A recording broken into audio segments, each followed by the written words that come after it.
औज़ुबिल्लाहि मिनश्शैतानिर्रजीम बिस्मिल्लाहिर्रहमानिर्रहीम। क्या हाल चाल है दोस्तों, ठीक हो? खैर खैरियत है? मैं भी अल्लाह दा शुक्र ठीक हाँ। तुसां देखदे पे हो मेरा यूट्यूब चैनल हनीफ थाट्स ते मैं हाँ जनाब थोड़ा होस्ट मोहम्मद हनीफ खान बलोच।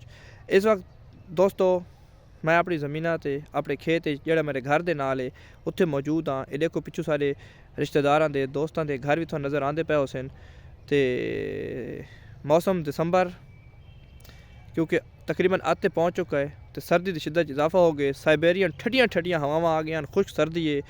तो खुश्क सर्दी जी है ना वो बजुर्ग आदि कि बड़ी ख़तरनाक होंगी सेहत वास्ते। इस इंसान को खांसी नज़ला जुकाम क्योंकि डस्ट खे मिट्टी होंगी है, उस वजह तो इंसान अक्सर इन्फेक्शन चेस्ट इन्फेक्शन का शिकार हो वैंदा है।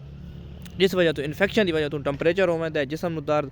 मैंने आप एक दो दिन तो थोड़ा बहुत इंजन मसला बना था, लेकिन अल्हम्दुलिल्लाह मैं दवाइयाँ गिन के अपने आप को कवर कर दिता है। इस वास्ते दोस्तों तुहान चाहिए तुसां भी एहतियात करो।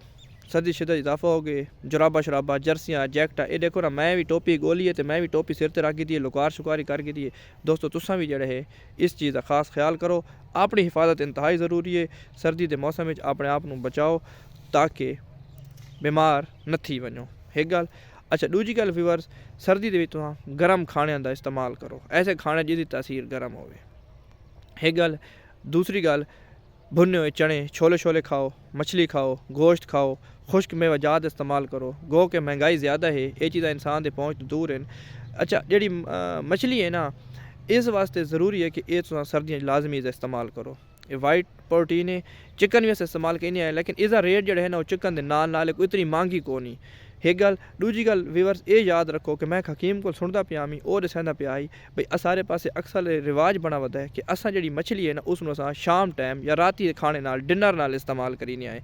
वो आदा ये चीज़ इंतहाई गलत है, क्योंकि शाम टाइम रात टाइम इंसान की जी हरकत हैं कम कार हैं सारे वो रुक वैन। इंसान बिल्कुल रिलैक्स मूड होंदा है और इस चीज़ क्योंकि फ्राई थी हुई मछली होंगी है या वैसे भुनी हुई होंगी है, तो इस चीज़ जो वो नुकसान नहीं दी सही तरीके हजम या डाइजैस्ट नहीं थी और इंसान के मैदे वास्ते मसला बनता है।